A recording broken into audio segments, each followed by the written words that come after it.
In fact, the whole of South Asia was known by Indus. Well, Indus, in fact, is a Greek name given to the river of our area, and its origin lies in the Arabic world Hind. The world out of South Asia recognized whole of South Asia by the name given by the Arab traders.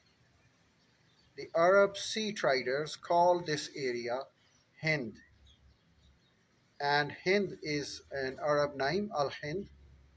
It was given to this area, South Asia. As far as the uh, people of this area are concerned, they didn't give a single name to their region. They called it by their local names.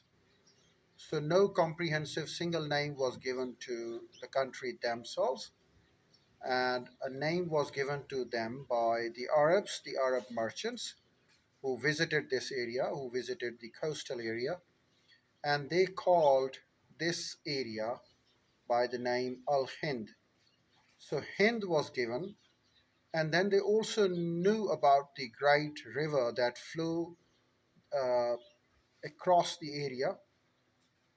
So Hind was given the name to the area, and they also called the river of this area as Hind. It was an Arabic pronunciation and an Arabic dialect, of course. And when the Greeks got it, they didn't take the phoneme as Hind, they got it as Ind. The original word by the Arab merchants was Al Hind, and when the Greeks got it, they got it as Ind. And then they accordingly termed it for themselves.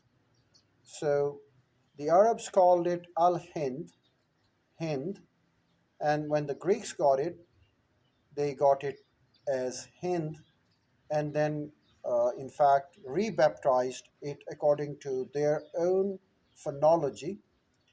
And according to the Greek phonology, this Hind turned into Ind.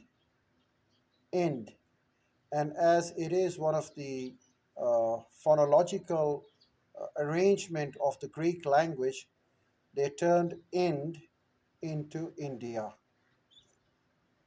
So the name of India given to this region was given by the Greeks, in fact. But this world, India, has the roots in Arabic world of Hind, and then Hind was perceived by the Greeks as Ind, and according to their phonology, it turned into Ind.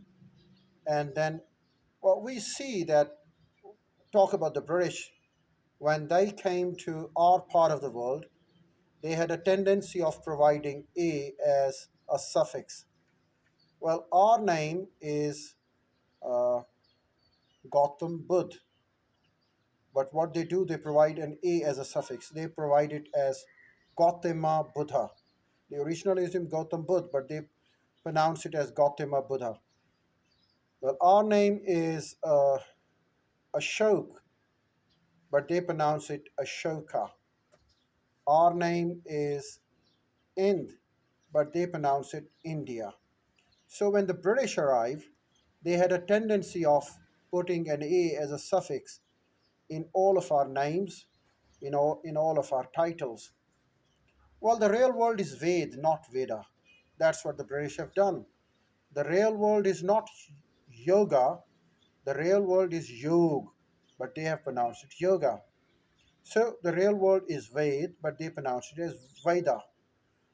And the real world is yog, but they pronounce it as yoga. And so it goes on. The original word was Ind, and when the British arrived, they called it India. Not just with the British, in fact, talking about the books and the literature used by the Greeks, they called the area as India.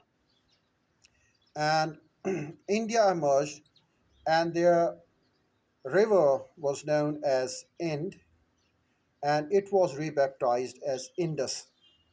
When Alexander the Great arrived the area, he had map of the northwestern India only. According to his map, there was no land in south of the area.